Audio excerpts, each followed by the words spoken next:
This is Gilbert Andrew Garcia. Listen to my radio show, A Tip from Gilbert. Talk, inspiration, and prayer every Monday from 11 a.m. till noon on Houston's gospel leader, KWWJ. 1360 AM and streaming live on kwwj.org. Listen on the legendary KYOK 1140 AM and streaming live on kyokradio.org. KCOH 1230 AM, The Source on San Geek Radio 95.1 FM 1460 AM and Aliento Radio 101.7 FM and 1540 AM. Call in at 832-570-8075 and follow me on social media. See you then. All right, Houston, it's me, Gilbert Garcia, with another episode of A Tip from Gilbert, talk, inspiration, and prayer. Thank you, studio audience. And so here we are because I have my number two with me, Ruby Dang. Ruby, how are you doing today? Hey, Gilbert, I'm fine. Yeah. Well, hi, Houston. There you go. And I also have a guest, and I'm going to introduce her in a moment. But Ruby, I don't know about you, but did you see the game? Yes, I did. I mean, it was just one of those things where, let's face it, they were the better team. They were the better team. I mean, they just were. We were just off from the get-go. But you know what? We're growing, and we're young. Yeah. And I think we have probably the best coach in the NFL. I think so, too. And so I see nothing but good things for the Texans. I do, too. And so I'm very, very excited about that. Well, Houston, I want to talk about several things. I have our guest, and I'm going to introduce her in a moment because I happen to hear some things about her, excuse me. But before I do that, hopefully a lot of you saw this follow-up to Food Not Bombs, because remember we had the Food Not Bombs on the show, and I had Mr. Nick Cooper, and I thought it was very fascinating. You probably can't see this here unless you can zoom in there, Mr. Producer. Probably not. But there's this whole thing where they're going to have to reschedule the trials because too many of the jurors have objected to $500 fines for feeding the homeless. So in other words, the jurors are saying it's not right to give these guys fines for $500 for feeding the homeless. And so that was the whole issue last time. And hopefully Nick will call in, but I thought it was really great. So if you didn't get it, it was on January the 19th, the follow-up, and I just thought it was so timely. And I am going to talk a little bit about Metro, but I'm probably going to have to do a whole nother episode because, I mean, you can't keep up with this guy. The blogger here, he calls this thing a public policy discussion. You know what I really think it is? A public destruction of Metro. I mean, all he can do is talk about Metro and a beatdown of Metro. And it's unbelievable. I just had my assistant go in to get the blogs that he's written. And just since the summer, are you ready for this, Ruby? He's written 11 times. Wow. Just since the summer. Mm-hmm. He's not writing about the corruption in City Hall. Right. He's not writing about, what's happening with people getting killed in the jails. He's not talking about anything. No, it's always Metro. Why? Metro. You know why? He wants to be the Metro chairman so desperately. Yes. So if this is not lobbying for being the Metro chairman, I don't know what is. But I am going to talk a little bit about the whole thing that was floated out there to merge the Metro Police with HPD. Right. And then I want to talk about a little bit about this blog. But now I want to go to our guest because I happened to come across Miss Jennifer Grant, and she's just a citizen like all of us. Mm-hmm. But you know what she is? She's very well informed, and she cares. She's got a heart. Remember, like the Grinch? Hers is like 3 sizes too big. I mean, it busts out. Right. Remember the Grinch when it was 2 sizes too small, and then he got happy, and then it busted out. Right. That's her. And I came across her because she was so passionate about an issue that's passionate to me. And of course, we've had Miss Griffin in the past, Miss Jocelyn Griffin, right, who had the son that was killed while he was incarcerated. Right. And you think that going in incarceration that is something to work through the issues. It's not meant to be a death sentence. Right. But so many of these people get in there, it's becoming, strangely, a death sentence. And what a coincidence. Nobody knows anything. Nobody knows. Right. No witnesses, no cameras, nothing. Even though it's overpopulated. Yeah, and even though someone just ends up dying, and of Yeah. course, last I knew, you know, it takes something to make you die, right? Right, You don't right. just like just happen. Right. So she's been a huge advocate for just the whole, I will call it, and she's going to talk in a second, transparency. Right. Bringing transparency to this issues. I mean, because you know what they say, transparency will set you free. Right. Right. That's The right. truth. I don't know if that's in the Bible or something, but you know what? The truth will set you free. Right. So everyone, please welcome Miss Jennifer Grant. So Hi, welcome. everybody. First of all, Hi, everybody. First of all, tell us something about you. Like before you got into the incredible Jennifer Grant, writing about all these issues. So tell us about you. You're from where? I'm from Houston, born and raised. Where'd you go to high school? I went to Humble High School. Humble High School. Okay. And so, and you live in town, obviously, and you have I a do. daughter. And so you were a paralegal for a long time. I was. For how long? I've been a paralegal since 2005. Okay. And now, are you going to law school now? Not yet. I'm supposed to be starting my LSAT prep Oh, great. essentially right now. Well, you know what? We're so excited for you. That's so great. Thank you. Thank you. So you're still employed as a paralegal. Actually, I'm self-employed. Okay, wonderful. I've been providing contract paralegal services to attorneys essentially full time since when COVID hit. And how do they know about you? I have a website. Okay. And they say, help us with this legal document and something. I mean, For the most part, but actually, my true reputation comes from having been a litigator right alongside my late ex-husband, who was an attorney. I went to court with him pretty much every court appearance, Wow. and I developed a pretty good reputation in the Harris County courts. So much so that have been honored to be allowed to be in several attorneys, lawyer only groups wonderful. on Facebook, things like that. So is that how you got your interest in this topic? By being there in the courts? Well, no, I was always already into justice. I fell in love with the law when I started working for my, now late ex-husband back in 2005, and took to it like a duck to water. However, I will say that just very recently, within the last month, I happened to be in one of those lawyers only groups on Facebook, and I hadn't been on Facebook probably in the last year much. And I got an alert of a post in Texas Democratic Lawyers. And I looked at it, and it happened to be for a post that was made by Joe Inocencio, who's the candidate for Harris County Sheriff.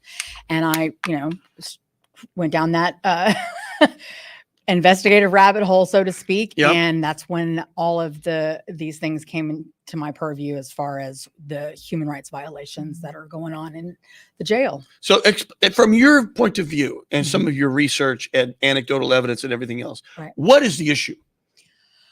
As far as for the Harris County Jail, I would say gross mismanagement that has resulted in terrible human rights violations, just atrocities.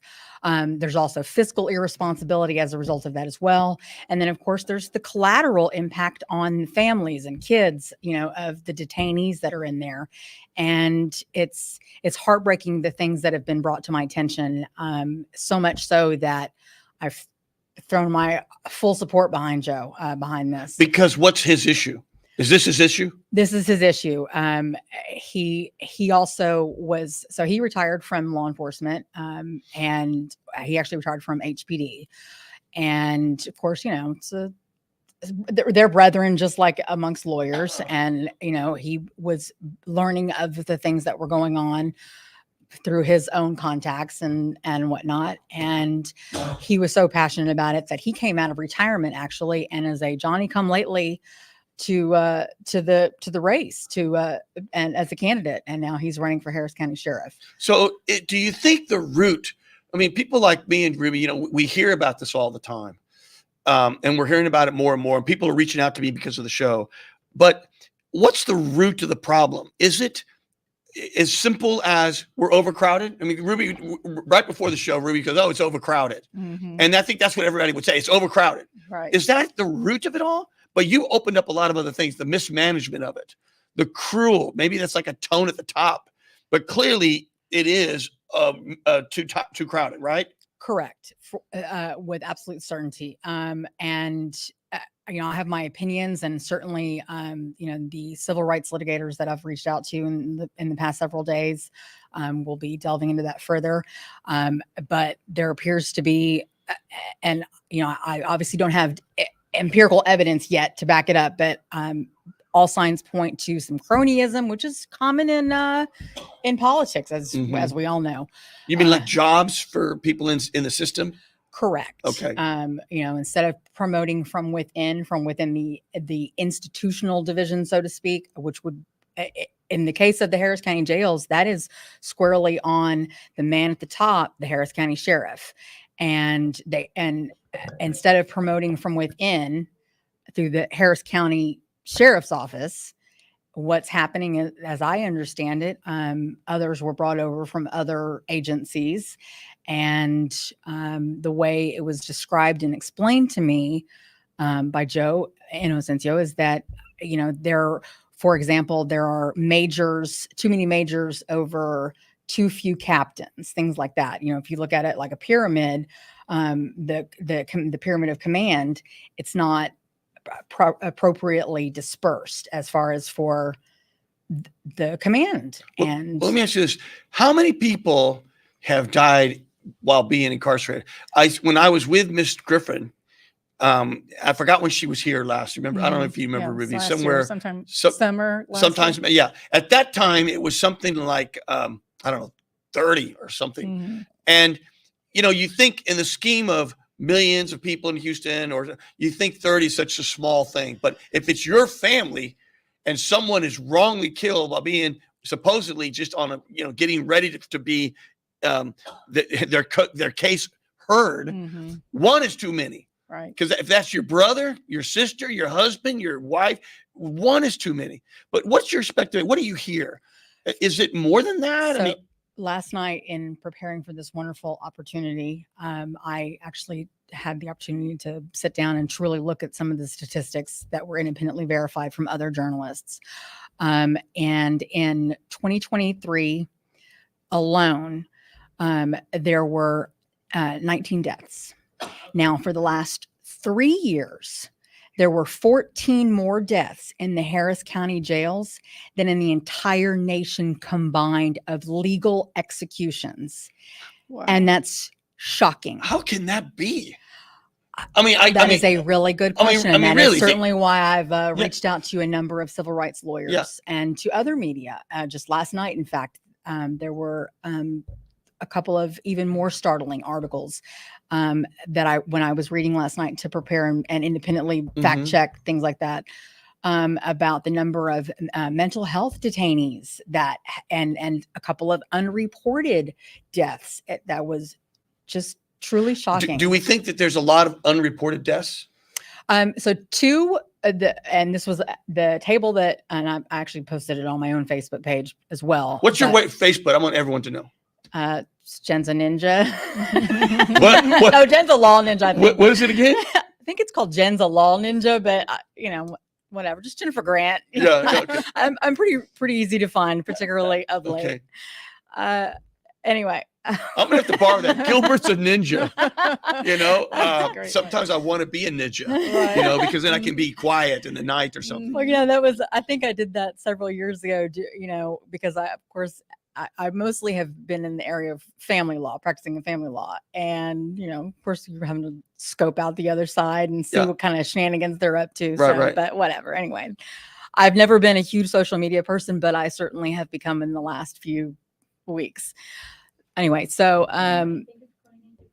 the number of as of October of 23 on the table that is shared on my page, as of October 23, there were 2 deaths that were unreported deaths, but were actually deaths that occurred while in custody. These were just people that were in custody in the Harris County Jail. And one thing that your audience needs to definitely know and remember is that first off, everyone is innocent until proven guilty. Yes. Mhm.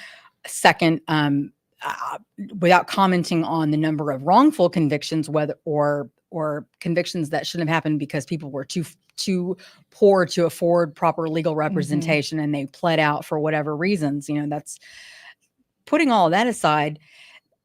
Most of the people that are incarcerated in the jail are in there for misdemeanor offenses. So that's for our listeners. If they're that means felons, they're going to TDC. So just for our listeners, felony, what's an example of a felony? A murder? A murder or an aggravated assault. Yeah. And what's a misdemeanor? Theft or a Okay. DWI.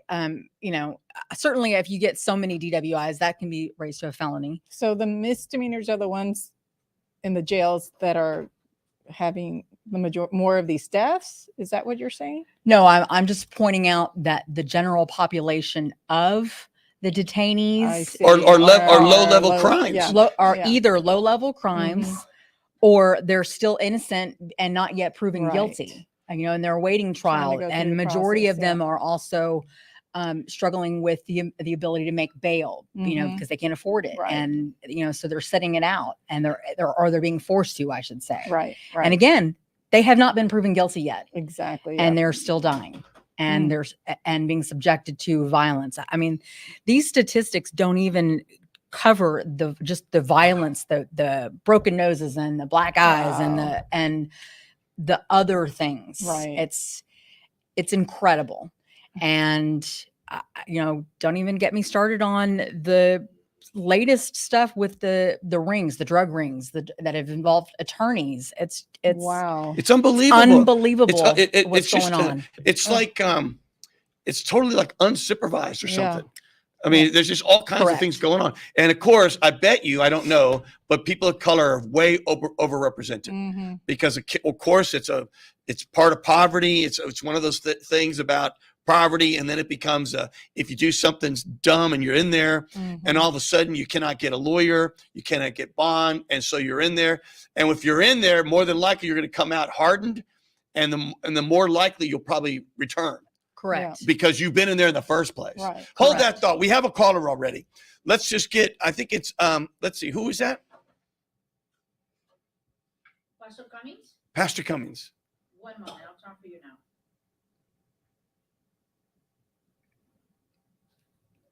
Pastor, you there? Pastor, can you hear us? I can hear you well, Gilbert. How are you? How are you? We're having a discussion with me, Ruby Dang, the city of Houston, and Miss Jennifer Grant. And she was just bringing up a lot of issues, of course, that a lot of us know about the jail, it being overpopulated, people being incarcerated, people dying in jail, all those things. People with mental health needs that are in there. So that's what we're talking about. And staff. Sorry. And staff. And staff. Are they understaffed? Well, they are definitely understaffed, but I'm saying that the assaults are not limited to just the offenders and the detainees. They're also, I've seen irrefutable video proof of staff being assaulted and civilians that are employed there being assaulted. There is a gross lack of oversight and supervision. That was an understatement. Wow. Well, let's ask the pastor, because the pastor's got a wonderful church. He's been involved. He works at the county. What do you know there, Mr. Pastor Cummings? So here, in my opinion, here is the biggest issue, and it's really not, and I don't want to say fair to the sheriff, but when you think about the sheriff and the jail, right? I know that sometimes people think that they're synonymous, but they're really not. In my opinion, a sheriff is not qualified to oversee a jail. Okay. There's a difference between law enforcement. There's a difference between jail. So what I think needs to happen is there needs to be a jail administrator. There needs to be someone who is qualified to handle the jails. The sheriffs deal with law enforcement, enforcing the law and arresting the offenders. But once they get into the jails, they need to be under a care of a jail administrator, someone who is qualified to run a jail, someone who knows how to properly separate inmates by their offense, someone who knows how to take care of someone who has a mental illness, has a staff that can diagnose that. Does that make any sense? It does. So let me ask you this right now, for both of you. The jail is under the sheriff. Is that correct? Yes. Okay. I So agree. rightly or wrongly, anyone who runs for sheriff should know that that's going to be under their domain, and how they manage that part of it is really up to them, I guess, at least right now. I would have to agree with that assessment. Right now, anyway. Yes, sir. So the question becomes, But I would have to say this: it's a simple change. Hire a jail administrator. right. I mean, to me, it's just that simple. Hire someone who has the skill and knowledge and know how to run a jail. Are those how other jails are managed? I outside of wonder Texas, how are or other jails have managed in less other counties? incidents? Are we referring A lot. specifically to county jails? Sure. Uh-huh. I Exactly. Pastor may have a better idea than I do. I don't. And I think that's certainly something worth good to investigating. know. But I do know that in TDCJ, so that's the state prison system, it's state institutional division. I do know that they do actually have other private entities that manage some of those units. Not all of them. It's not across the board. And it's my understanding that there are glaring issues with that as well. Like with anything, it's still, even if you've got a private, this is my opinion, but even if you've got a private entity that's doing the management, or even a government appointed or elected person that's doing the management, the leader is still at the top, and the leader is still the one where the buck stops, and who has to make those calls and to institute those changes. Well, I disagree with that. I think though, Pastor, you're onto something, which is, if you know as a leader that you don't have knowledge of different things, like I ran for mayor, as we all know, and so I don't know much about engineering, public works, but if I were mayor, I'd make sure my public works director is one of the best. Mhm. So if you're running for sheriff, Right. and you don't know stuff about the jail, assuming that's a correct statement, you want to make sure you have the best jail administrator or person overseeing that part of your department. So that makes perfect sense to me. So let me ask you this, Pastor. You have a thought about privatizing jails versus not? I'm not for it. And here's an example of why. And I wanted to mention two aspects of caring for the inmates in the jail. One was to hire an administrator, which again may not be monetarily, you may not be able to do, but one that we can all do is exercise empathy. Because although they have committed crimes, although they are in jail, they still need to be treated humanely. They still need to be treated by people. That's And right. when you ask me about private entities taking over the jails, so many times those entities are conditioned to treat the people who are incarcerated like they're not human, Mm-hmm. like they're commodities. Listen, I'm going to get paid either way. However I treat you, I'm going to get paid. And so I think a major component that is missing is empathy, and treating people like they're human, despite the fact that they are behind bars. Well, you would hope, and maybe this is another thing for, you're going to have to do some research to get you back, that do the jailers, the people that run the jails, are they trained not just in law enforcement and how to subdue someone, but empathy and how to prevent escalation of a conflict, and sort of bring things down? They should be trained in that area, don't you think? I would definitely agree with that. And I do actually have an opinion in regards to the jailers, and part of where that some of the other issues are in regards to what's been going on, and why there are staff leaving in droves. I mean, record numbers. Is that right? That is absolutely right. You know, Is it, I don't mean, don't Go lose ahead, your no, thought. sure. Is it an issue of pay, or I just don't like this anymore, or Sounds like safety. yeah, safety, or it could be the stress involved, Right. all the above. Mhm. it's both of those things. And the mismanagement is so systemic and has been going on for so long. I don't want to particularly bash Sheriff Gonzalez. It's not about that, but I was surprised when I was doing my research last night that he was elected in 16, and I didn't snap that he'd been our sheriff that long. So to that point, the issues have had a long time to be corrected, and they have not been. There doesn't seem to be any correction whatsoever. Only a tragic worsening, by miles. But they are no longer as well staffed as they were in previous years with actual deputies. They are primarily staffed by jailers, and these are jailers that are civilians.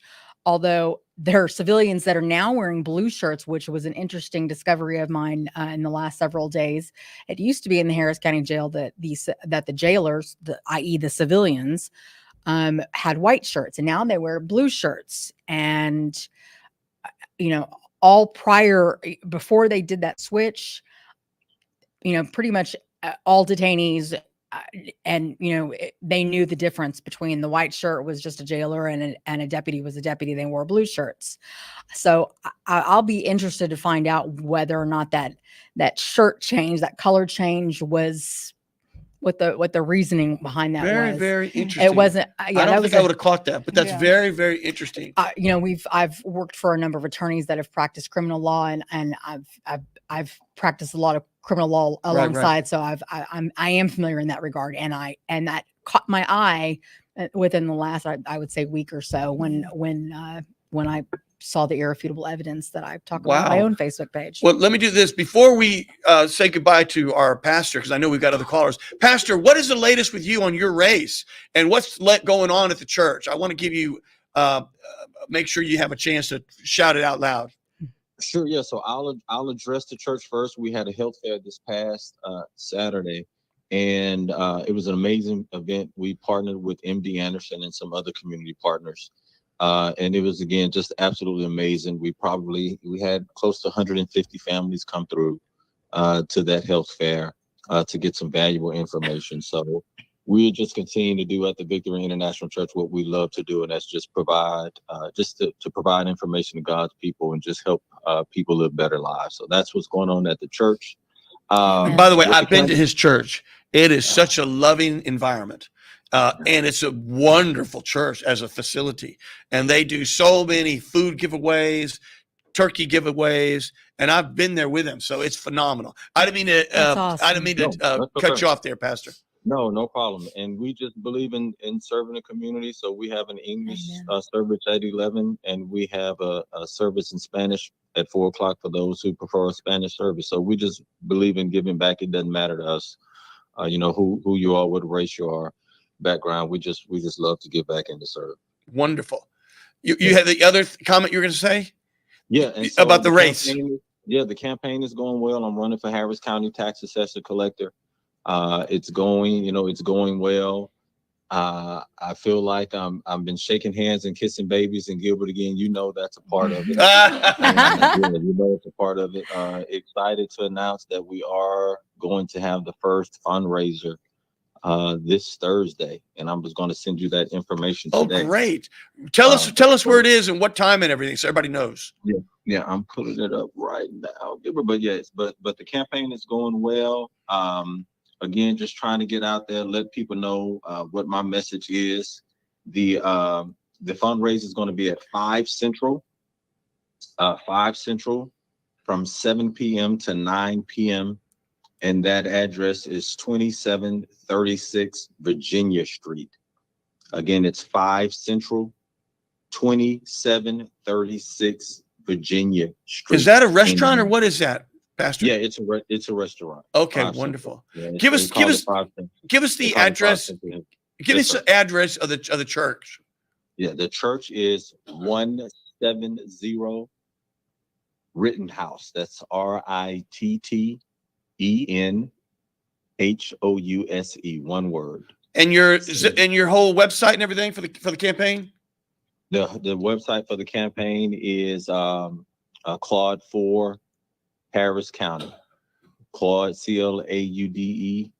CLAUDEFOR Harris County. Wonderful, Pastor. Thank Yeah. you for calling in, and please call in again, my Thank you for friend. having And Pastor, will. if Thank you'll you so friend very me on much. Facebook, I promise I'll come out and volunteer for you. I'm Woo! touched. Look at that. Let me see. What was it? Jen the Ninja. Jen the Law Ninja, I think, but I honestly got Jen the just Ninja. Jennifer Grant. Just Jennifer Grant. Jennifer Grant. I'll do it.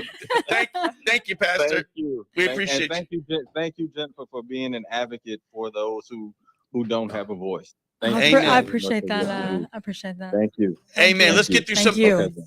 Thank you, there, Pastor. Let's get through some of these callers. I hear a Brian on the line. Is there a Brian on the line? Brian, I'll transfer you to Gilbert right now. One moment.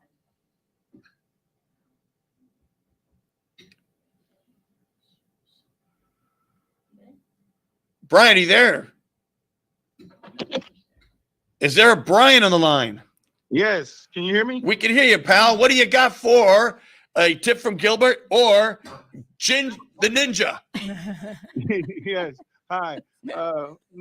I've been listening. I'm not too familiar with the topic, but from my observation, the inmates, they have social or mental health issues. And like I think you pointed out, Gilbert, as opposed to the physical restraint, is the staff trained on the mental health and dealing with somebody who's acting out like that? See, the answer we both need to get some of that, because I don't believe in my spirit that they're properly trained for mental health prisoners. Because people who understand mental health know how to de-escalate. Excuse me. Escalate. Yeah, de-escalate Mhm. conflict, Mhm. and you need that, Mhm. because if you let it go, well, it always ends up in violence. Right. But if you know how to de-escalate, you're going to save somebody's life. So, Brian, I really appreciate that. What do you know, Jen, on that? Oh, Okay. so I just last night came across a fabulous series. Oh, he must have jumped. That's okay. That was his question. Go ahead. Yeah. So last night I came across a fabulous series. If somebody will meet me in my wheel cart, I will pull those out for you. But there were some great articles printed or done that I came across in the Texas Journal, and it specifically addressed the mental health issues and the fact that that there's such a high number of detainees that were suffering from mental health problems, and those were a couple of the deaths that weren't reported. And some not statistics, but I should say anecdotal statistics or evidence is that talks about the ratio of, and I'm talking about in TDC, the ratio of offenders that are incarcerated, that it's about a quarter of them are essentially mental health, and that where they really belong is in a mental health institution, and about a quarter of them are really just straight up guilty, and about a quarter of them were either innocent and kind of pled and had either their probations revoked or they had poor representation, things like that, and the other were just straight doing their time like they should, but the percentage though about the mental health people that were incarcerated punitively when they really should have from the outset been put in institutionalized for mental health care. And we're going to need to dwell on that, because I wonder if there's some evaluation, and if someone is diagnosed with something, are they given medicine? I'm sure they're not even diagnosed. I do actually have expertise on right. this. I do actually have expertise on this. So happens my partner is a psychiatrist, and that's specifically what he does, are competency evaluations throughout the process, both the initial, but I do know my best friend is a public defender in Travis County in the mental health department. And what she has expressed to me as recently as this past weekend when I was up in Austin, that they don't have enough of the mental health professionals that can do those evaluations, and it's kind of a backlog for them in their own public defender office. But I do know that there is a procedure for it and a process for it. I don't know. I don't feel like that because Travis has got to be indicative of probably a systemic problem across the state. I would imagine, right? It's just so that there's probably a backlog of that. But I do know what the process is, and that's if at that initial evaluation, when the psychiatrist does evaluate them and determines their level of competency, the psychiatrist, of course, is a doctor, and he or she will prescribe treatment, medication, whatever. And a lot of times, it's whether it's schizophrenia or a personality disorder of other kinds. They'll treat that and try to get that person competent so that person can stand trial and be found innocent or guilty by a jury of their peers. And I do know my girlfriend, Veronica Lockett is her name. She's the one that's the public defender in Travis County. They've got a whole team in their office, thankfully, but like with all public defender, and that's I have a little bit of soapbox on that as well. Yeah. They're understaffed, under-resourced, just They have too many people. overworked. Their caseloads like that. Right. Mhm. Yeah. And it's no different with any other agency. There's no question about that. So Hold that thought. We have two more callers here. Excuse me. I had a quick question too while Go we're for it. connecting to a caller. Like when someone comes in and is quote unquote booked and they know that they have a mental issue, is that keyed somewhere? And so if that next person comes up again, that right away, instead of going through the process, okay, Yeah. this Be person careful. has- Mr. This is like he has yeah, and then let's- bipolar tendencies. assuming that person has been diagnosed and they've already been through the system, that is the goal.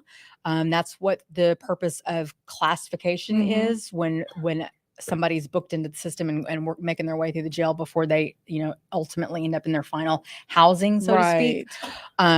Is that being properly addressed? Probably not. No. Yeah. No. Regrettably. Always. Let's go. We have Charlene Johnson. Charlene, are you there? Charlene, I'll transfer you to Gilbert now. One moment. Charlene.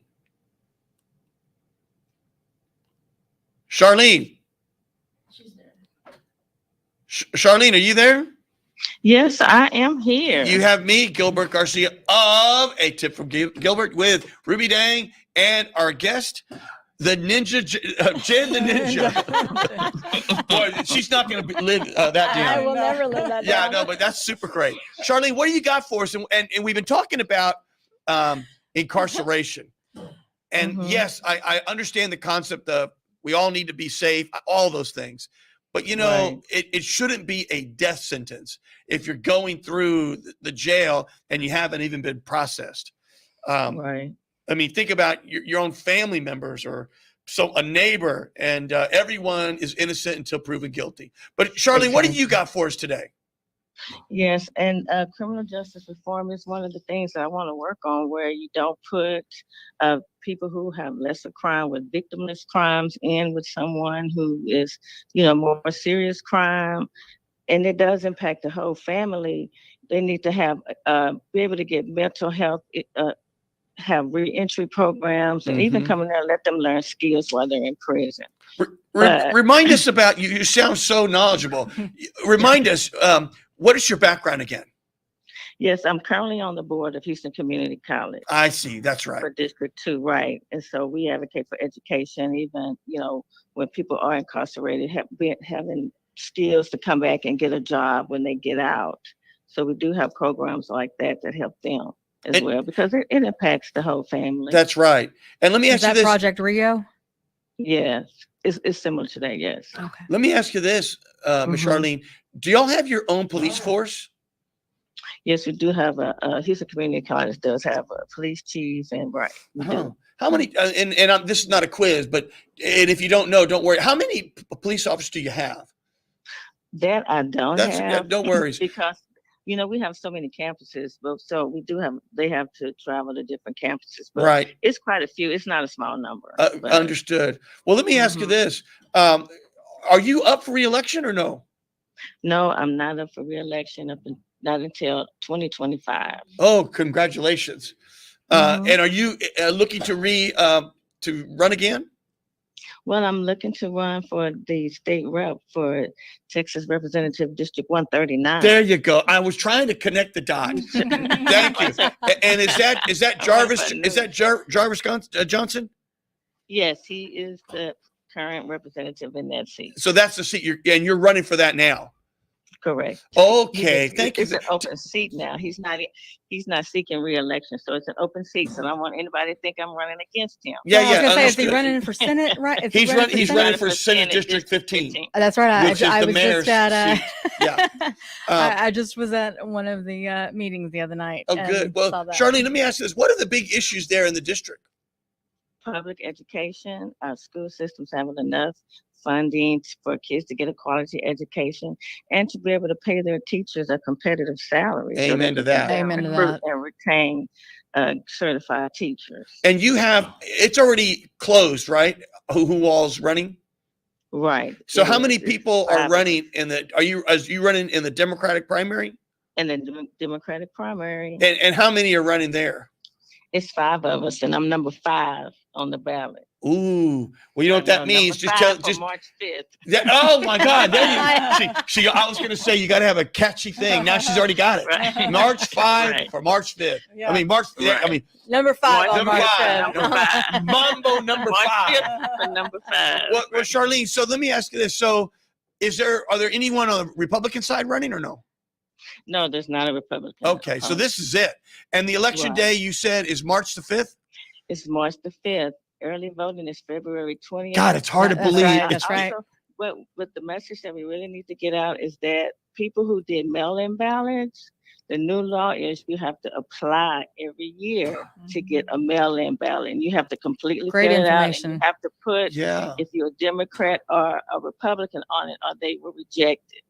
And So how did it used to serious. You be? need to know that. How did it Well, used to once be? you apply, you got it every year. Every year you Wow. would get your application. You wouldn't have to reply. And see, seniors, they may not have access to computers or a printer to be able to print these ballots out. You know, Ruby, for this being the greatest democracy in the world, don't we make it hard for people to Yes, we participate? do. I mean, what happened to these other countries where, or what happened in our country where people died for the right to vote? Right, that's And right. here we are, okay, Right, you making got it harder. we're making it harder Mhm. for seniors, for everybody. Mhm. And then, Exactly. of course, attack all of our wonderful public servants that are actually working in this. Right. I mean, election what? It's office. just upside down. Exactly. Well, Miss Charlene, I want to give you another minute or two. Where's your website, or if you have a headquarters, or if people want to call you, give it all. Yes, my website is electcharlene.com. ELECTCHARLENE. If they want to call me, they can call me at 346-800-7191. That's 346-800-7191. Charlene Ward Johnson. Well, Miss Charlene, we so admire you. I always admire anyone who jumps into the arena. And I'm looking at your picture. I know you. Yes, you do. Yeah, You see me at plenty of events. Yeah, I see you all the time. Yes. I'm starting to think there's like 5 of you because you're everywhere. Well, we just put your website on my Facebook stuff here right now. Well, Miss Charlene, anything else you want to say to your district? Yes, get out and vote. Amen. Please Yes, get out ma'am. and vote. Early voting is February 20th. Don't take it for granted. You have the opportunity to choose your leadership. Amen. Don't take it for granted. Well, you're Yes, welcome to ma'am. call in again. So thank you for calling in. You're welcome. Have a good day. Thank you. You everyone. too. You too. All right. Bye. Bye-bye now. It's hard to believe it's already time for an election, Yeah. right? Already? What did she say? 3rd week of February? Yeah. Yeah, Mhm. February 27th. Can you imagine that? Mm-hmm. It's like, didn't we just elect the mayor? Yes, we did. I mean, didn't we just do that? Holy cow! I know her, and I'm not here for anything other than to say the truth. And she's first cash. She's good. She's good Yeah, people. yeah. We have another caller. Is there a Shara on the phone? Is there a Sarah on the phone? One moment. Let me transfer you with Gilbert. One moment. Sarah, Miss Sarah, are you there? It's Chef Willie. Oh, we lost Sarah? Chef Willie.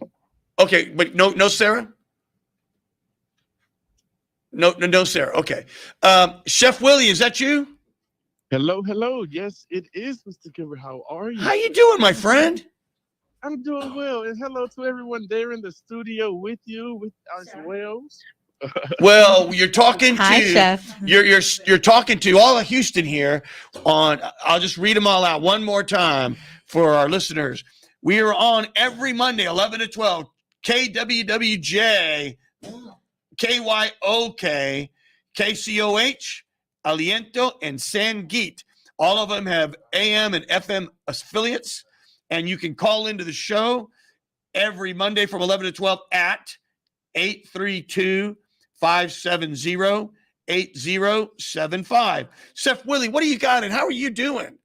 You know, I'm doing well, Mr. Gilbert. I'm doing well. You know, this year is already starting off with a big bang, you know, and I'm excited to share some amazing news, specifically with you. You know, I don't know if you remember, last year you was a part of our Bakers Guild Awards. I was. Houston. Yes, well, we honored all of the Houston's culinary community, the best and brightest. Well, we're bringing it back this year. Oh, how great. I'm really excited. I'm really excited because I don't know if you remember, but solely you inspired this one moment on my end personally, where we finally became certified 501c3. Oh, great. Of Texas. And so we are officially a nonprofit organization. Oh, how great. Yes. And so I want to thank you for challenging me with that, you know, Mr. Gilbert, because now I didn't realize that being a philanthropist and helping the community and just shining a light on all of us chefs and doing so much would be so beneficial to all of us chefs that's a part of it. And so it has just been such a huge blessing and great opportunity. And like I said, this year we started off super strong. Just last week alone, I wanted to use that nonprofit and start off really strong. And so I held a Feed the Homeless campaign during the freeze, where my staff and we got out there and we just wanted to do our part to give back. So for about an hour or so, we went out and we fed the homeless during the freeze. And because of that, we were able to raise over $1,500 just in that 1 week alone to feed them. And so that is great. Really, really amazing moments that's happening. And so we're just keeping this same energy alive of giving back and helping others, and while shining a light on the culinary community at the same time. And so I'm really excited that we're gearing up for the 3rd annual Bakers Guild Awards. Tell us about that. Tell Houston about it, because I want people to know. I participated last year. I felt like it was like a TV show. Mm-hmm. And I felt, and by the way, I'm not saying this because Chef Wheeler's on the phone. My wife and my daughter love all those baking shows. And they also watch all the little kid bakers. Mm-hmm. And I don't know, where do these kids learn all this stuff? They don't even need to look at recipes or anything. And they don't even need to measure it. Yeah. These kids are just so true. It's amazing. And last year when I participated, it came down to 2 people. One was a great chef, and the other was like a 12-year-old chef. And I mean, she had her outfit on, and she was adorable. And they came down after all these chefs to those 2. Wow. I'm not going to say who I voted for, though you probably know who I voted for. But, you know, she had me at hello. But tell us all, where is it, Chef, and where's it going to be and all that? Go through it. Absolutely. So speaking of the kid that you're talking about, her name is Kid Baker Mia Bush. And she actually inspired our next go round this year. So this year, we're really trying to highlight the next generation of culinary talent. Believe it or not, Houston is becoming one of the most amazing food meccas of the world. And we have some great culinary students inside of Houston that's ready and willing to get out there. And so we want to do our part with the Bakers Guild Awards this year and honor and create at least 3 culinary full ride scholarships. And so we're putting together the 3rd annual Bakers Guild Awards to do that while we honor Houston's current talent and prepare for our next. And where is it, or when is it? So this year is going to be held once again with our partners, Big Brothers, Big Sisters. It will be downtown at their facilities. Oh, great. It will be, I mean, very similar to last year. It will be March 9th on a Saturday at 7 p.m. We have some tables available through sponsorships and things like that. And like I said, we are 501c3 now. Thank you, Mr. Gilbert. So I'm really, really, really excited for that. And so we are just looking forward to inspiring the next generation of bakers. And I'm calling to extend everyone an invite, including you, Mr. Gilbert. We want you to be there again to support the chefs. You know, they absolutely love you. Okay?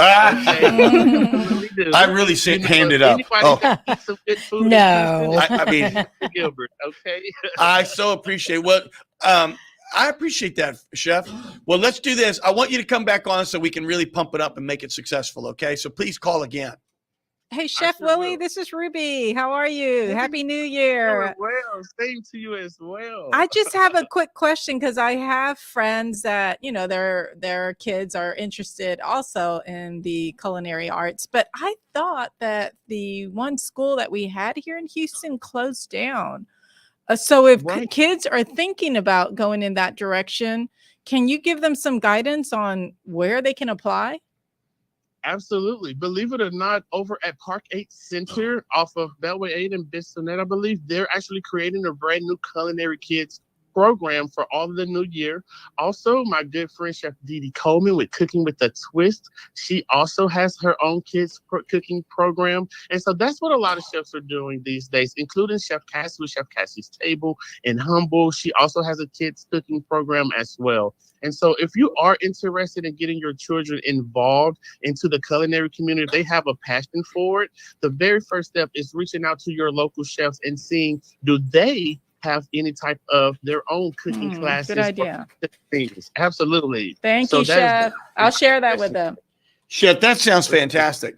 Well, please come call again because I want to come back on here and let me take a look at my calendar. Yes, please. To come on and tell everybody a little bit more about these Bakers Guild Awards, because it really is a huge moment for us pastry chefs, home bakers, caterers, and private chefs. You know, the Bakers Guild Awards started in 2020 in the middle of the pandemic, and now we're getting ready for our 3rd one. And so we're just keeping this tradition going of making sure those chefs outside of the restaurants are still seen as well, because we are just as equally feeding Houston as the restaurateurs. So we're doing it for all of us. Thank you, Chef. Thank you for calling into the show. Absolutely. Thank you guys so much. We'll talk with you soon. You got it. We have many callers. Let's go ahead and take. Is there a Sarah on? Hey, you know, I'm a recent 501c3 myself. You are? I am. That's my good proud news. Well, and this is to help this issue. So I have 2 of them. One is Kelly's Catalyst for Justice Foundation, and that's in honor of my mom who passed in December. And the other one is Resolve for Justice Foundation. And right now I've got a small board of directors of only 5, and I will be looking and voting, of course, to add a few additional. Oh, how great! Yeah, we're so glad to hear that. We'll have to talk about that another time for sure, because everybody's giving you the shout outs for and I didn't know. Well, you know. Perhaps I can get some financial tips from you. Well, I definitely will. Okay, great. Let's. I think we have Miss Sarah. Jessie. Okay. Is there a Jesse on the phone? Jesse, are you there, pal? Yes. Jesse. Yes, sir. How you doing there, Jesse? Too blessed to be stressed, and Happy New Year to you and Ruby and your whole team out there, and just want to wish you the best. Just want to encourage everybody to, a lot of older folk don't get you on the radio or Facebook. And I want to say that I watch you on YouTube all the time, and I get a big old picture, and the sound is excellent. and there's no interruptions and no phone calls coming in. So I just want to encourage everybody, if they can, if you have a smart TV, watch you and your show on YouTube. And I really enjoy it when it's that way, loud and clear and in living color. Well, thank Nice. you, Jesse. Now I want to ask the truth here, Jesse.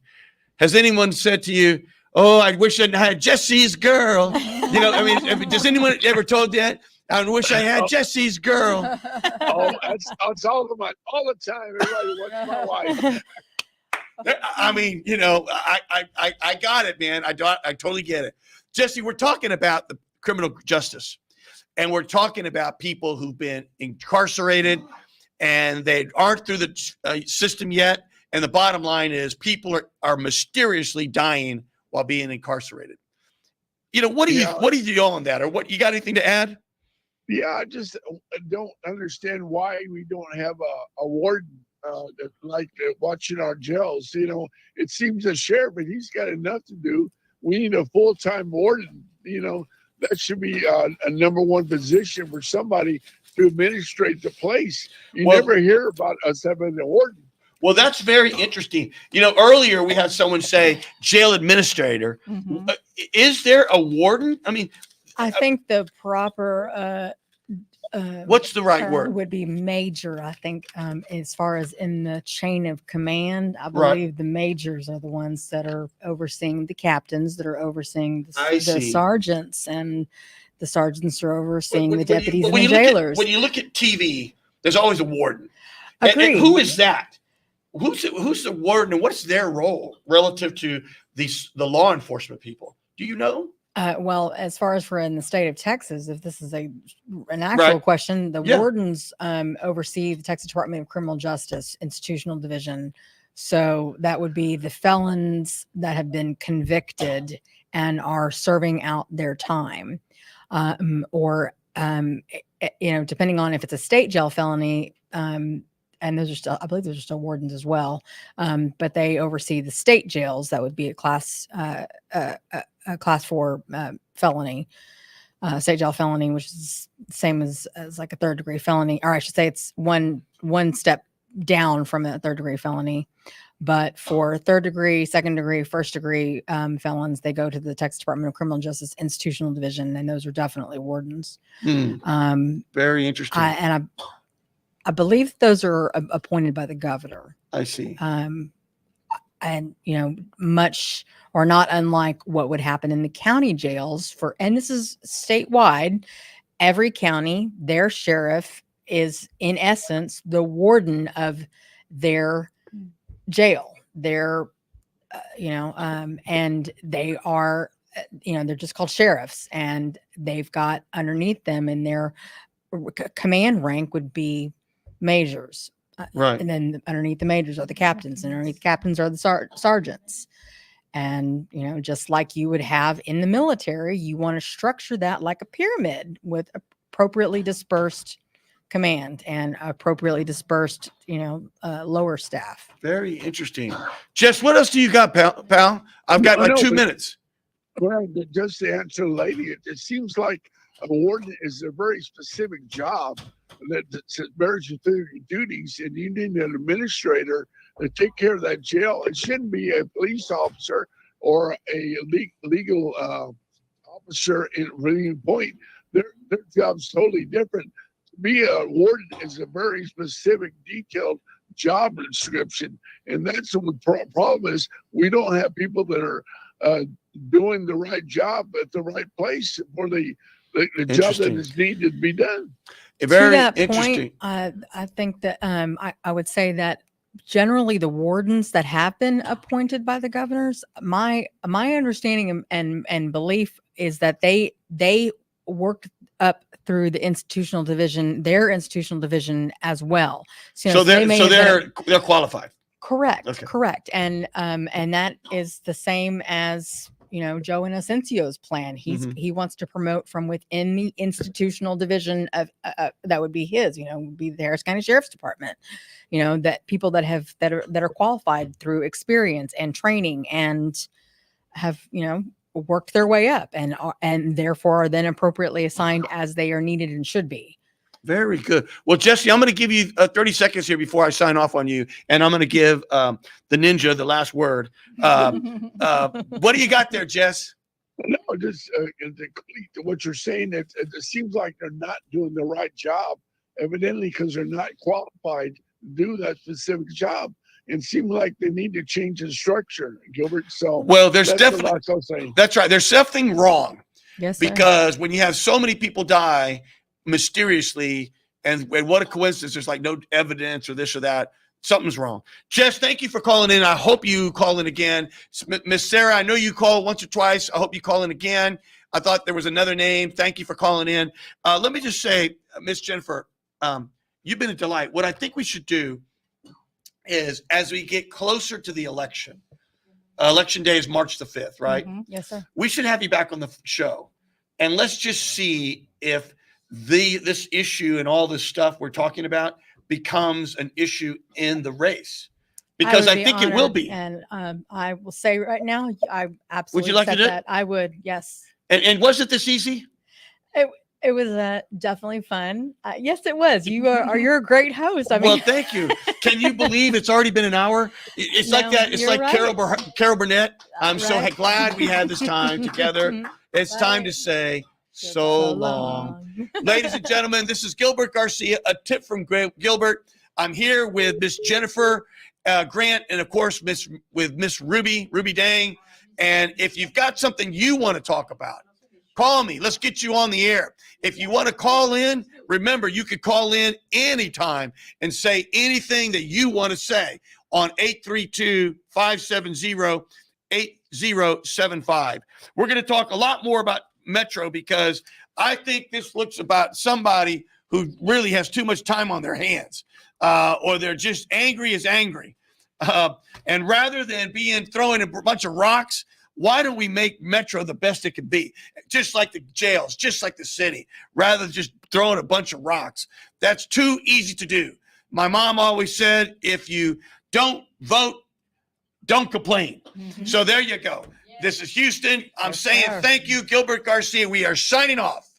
This is Gilbert Andrew Garcia. Listen to my radio show, A Tip from Gilbert. Talk, inspiration, and prayer every Monday from 11 a.m. till noon on Houston's gospel leader, KWWJ. 1360 AM and streaming live on kwwj.org. Listen on the legendary KYOK 1140 AM and streaming live on kyokradio.org. KCOH 1230 AM, The Source. On Sand Geek Radio 95.1 FM 1460 AM. And Aliento Radio 101.7 FM and 1540 AM. Call in at 832-570-8075 and follow me on social media. See you then.